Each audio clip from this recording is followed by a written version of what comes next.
Hi guys, I'm Sarah and I'm going to be talking about slavery during the 19th century. So, the first 20 slaves were brought over from Africa on a ship to Jamestown, Virginia, and that number rapidly grew because they were cheap labor for the farmers and plantation owners. So, roughly each small plantation owner owned about 50 slaves to do the work on the land and in the house or with cooking. And for each large plantation owner, they owned about 200 slaves. And the plantation owners would provide housing, food, and clothing, and it was not sufficient to meet their needs. It was the bare minimum, not a lot of food, not good housing, not high quality clothing. The slaves that worked in the house had fewer hours than those who worked on the farm, and their work wasn't as hard to do as the farm workers, but they were closely monitored. They were not allowed to just partake in anything that the family was doing, and slaves could not learn how to read. They could not get an education, they could not own land, they could not marry or have any type of freedom. So they did not earn any money. They could not leave the plantation, and they were basically owned by the plantation owners. And after 1808, it was illegal to import slaves from Africa, but it did not stop slavery altogether.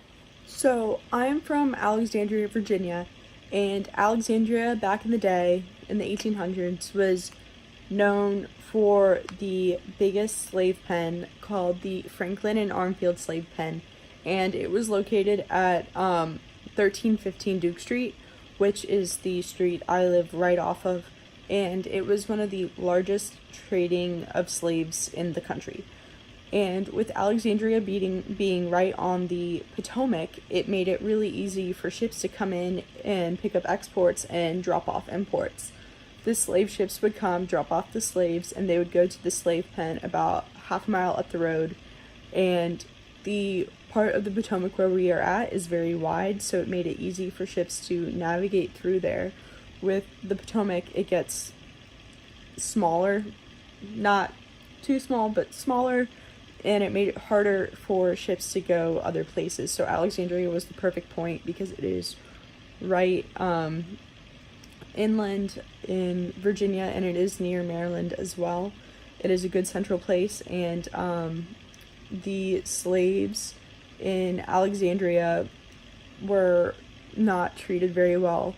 There was the Bruin Slave Jail located about 3 blocks up on Duke Street, and it was called the Bruin Slave Jail, and the Joseph Bruin was the slave dealer in Alexandria, Virginia, and if the slaves were misbehaving, he would put them in jail, and that's how it went, and it was just not a very good place to be. So with that said, about me being from Alexandria, I've also gotten to see a lot of the historic places and homes that slaves were used in. So when I was younger, one of my best friends, I lived in a very old home, and it was built probably the early 1800s. Very old home, brick, detached style, not an old town, where the slave quarters were.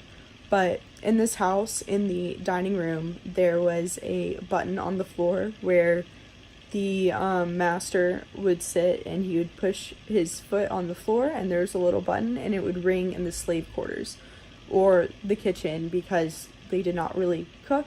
So when they rang the bell, the slave would come and tend to their needs and bring them food, water, whatever they needed, and then go back. And when the meal was done, he would ring the bell on the floor, and she would come clean up. And that's just how it went.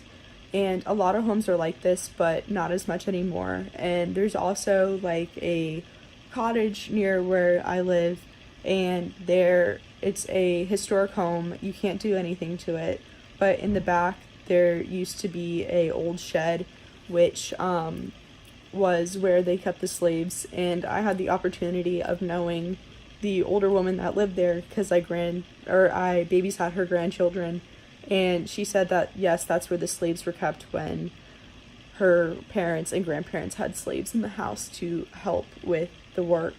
And it was also on a big piece of land, so they did grow their own food and tobacco.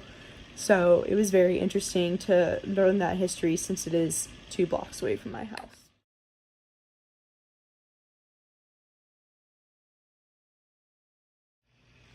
So, since numbers rapidly grew with slavery in the 19th century, and that was due to more colonization, African American labor was cheaper than servants, and with America being a newly colonized country, it was needed for labor to be cheap or essentially free. The growth of slaves also was due because of the textile industry growing in England, and it caused a need for more African American slaves, and it needed more American cotton. So before the cotton gin was invented, slaves would pick the cotton from the plant and then proceed to remove all the debris, aka seeds, from the cotton itself. Over 2 billion pounds of cotton was picked by the 1860s by slaves, and America was producing over 66% of the cotton worldwide. Then the cotton gin was invented by Eli Whitney, which helped reduce the time needed to pick all of the seeds out of the cotton. Before, each slave would pick about a pound of seeds a day out of the cotton. But after the invention of the cotton gin, about 50 pounds of seeds were coming out of the cotton at the end of the day, which helped the production speed and the exports of cotton, which helped grow the industry a lot more in England for the textiles. William Faulkner once said, "To understand the world, you must understand a place like Mississippi." And I think that comes from the things that made Mississippi so powerful in the cotton industry. So by the 1860s, there were more African slaves than there were white people in the state, and the total production of cotton was over 500 million pounds, and nearly 4 million out of the 21 people in England at the time were involved in textile production, which comes to show how much cotton was needed to produce the correct amount of textiles needed to make the industry so big. And that's just in the state of Mississippi. Within all of the other colonies, there's probably millions and billions of pounds of cotton being sent over for these textile productions in England.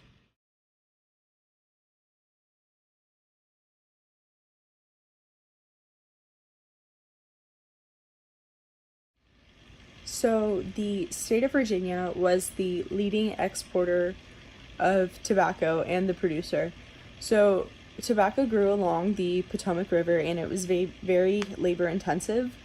And before all this, Virginia made a law saying that any slave that was a slave stays a slave. So that means any children of a slave and their children, they shall remain slaves until whenever it was abolished. So the slaves did all the work, and the goods were exported all over the world.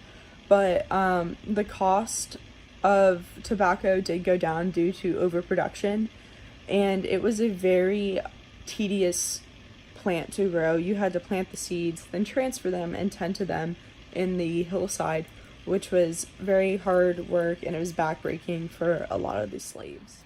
I just wanted to add a little fun story about tobacco.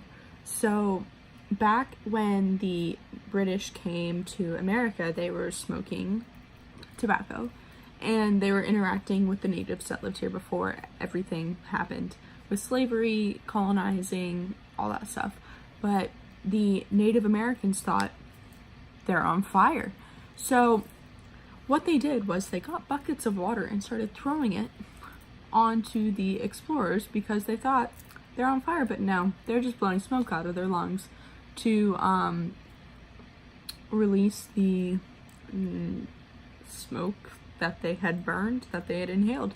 But I thought that was very interesting because it comes as a new spreading of things, because with that, like, then people started smoking tobacco through pipes, and then it went on to cigarettes and cigars and vapes now. But I thought that was very interesting and insightful. My dad told me that story a long time ago, and I just wanted to add that.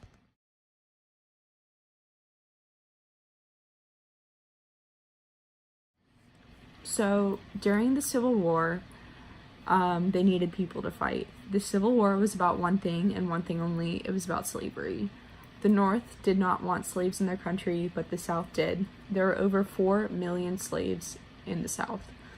Virginia had the largest amount of slaves in the whole Confederacy. So there were over 500,000 slaves in the state of Virginia alone. And this is a quote from the Alexandria website that you can find the history of Alexandria on. On March 2nd, 1863, eminent abolitionist and former slave Frederick Douglass sent out a powerful message in his newspaper, Douglass Monthly, titled Men of Color to Arms.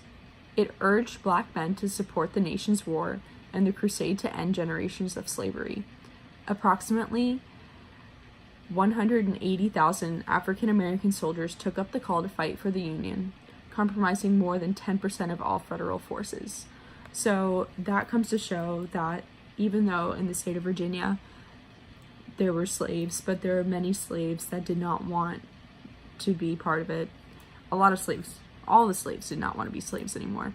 So it took a lot for a former slave to put out this newspaper and call black African American people to fight in the Civil War for the Union, even though they were with the Confederacy. They were raised, born in Virginia, which is all that they have ever known. But having the courage to fight for the Union made the biggest difference, because of this war, there are no more slaves. Even though after the war there was still like segregation, there was still racism, there's all this other stuff, but it meant that they did not have to work under someone else. They had their own liberties, they had their freedom, they had the right to education, they had the right to get married, they had the right to own land. They had all these rights, even though it took time for people to realize, like, okay, they're people just like us. The change did happen, and I think it was really important for those to show who they belonged with through this war. It took a lot of grit from the soldiers that were African American to join the Union. So I just wanted to add in a song that was part of the American Civil War, and it was for the Confederacy side. So here it is. I'll place my knapsack on my back, my rifle on my shoulder. I'll march away to the firing line, kill that Yankee soldier. I'll kill that Yankee soldier. I'll march away to the firing line and kill that Yankee soldier.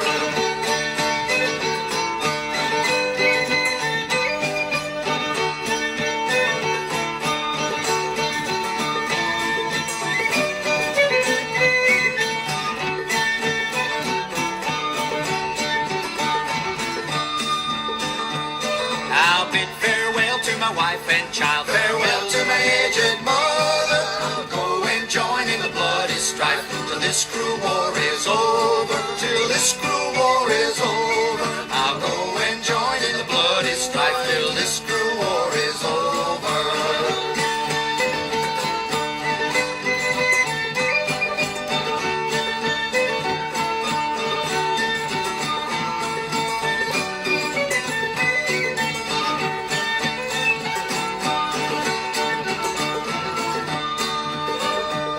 If I am shot on the battlefield, then I should not recover. Oh, who will protect my wife and child, care for my aged mother? Who'll care for my aged mother? Oh, who will protect my wife and child and care for my aged mother?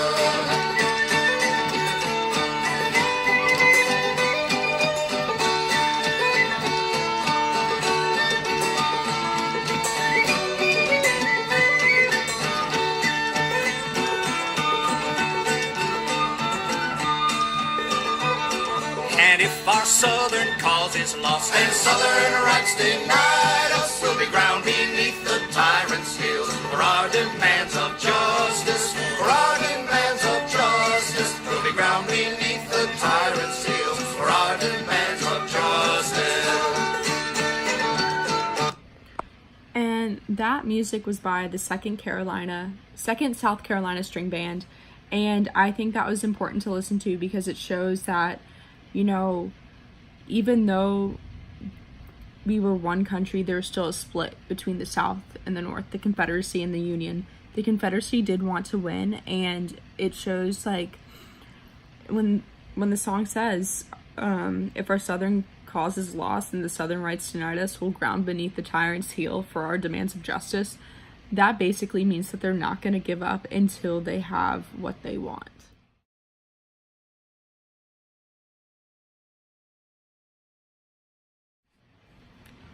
Overall, slavery grew so much during the 19th century, from 20 slaves to over 4 million slaves, because of all of the work that was needed to be done. The number one contributor was the production of cotton in order to send over to England. And I think that that was one of the biggest leading causes of the growth of slavery. And with that, each small plantation had about 50 slaves, and each large plantation had over 200 slaves. The slaves that worked did not get much of anything. They got barely any food, not adequate clothing, not adequate shelter, and they were forced to live there their whole entire lives, as well as their children. A few of the things that made life easier for the slaves was the invention of the cotton gin. The cotton gin was revolutionary at its time because it helped reduce the tedious picking of all the seeds. It took hours to pick out all the seeds, and by the end of the day, they only had about 1 pound of seeds. And that's not a lot compared to the amount of cotton that they had picked that day in order to export. And then after the cotton gin was invented, it cut down the time and made production boom. It went from 1 pound a day to 50 pounds a day. And that's per slave working. And I think that really helped with the production. And after that, like, cotton was put in 300, 400, 500 pound stacks and covered in burlap, ready for export back to England. And after that, the industries in England would get the cotton and start making their stuff in order to boost their economy, which also boosted ours because we were getting money from them. And I think that also helped play a big role in the part of America becoming the country that it is now and boosting the economy and helping people realize their importance. But the other thing is, the need for slaves was due to Americans needing to be the elite power. And I was talking to my friend who is a American history major, and she said that as a nation we need to have authority, and having authority over slaves was the way back then for them to have authority over their whole nation, which is not the way it should have been run. But, you know, that's history, and we can only make it better from here. So with that, it meant that we were superior, and that's just how it was. And having slaves also helped with colonization, bringing people over to America, showing them that it was the promised land, showing them that you could make money. But what they didn't know was the labor that they would have to get would be slaves, and that would be cheap or free. And that was a lot cheaper than getting someone to do the work for you that you didn't own. But it was important for labor to be cheap in order to boost the income of the family that was producing the goods. Well, thank y'all so much for watching. I really enjoyed filming this video. If you guys have any questions, you can email me at weatherly_s@lynchburg.edu, or you can ask questions in the student discussion panel on Moodle. So yeah, thanks so much for watching.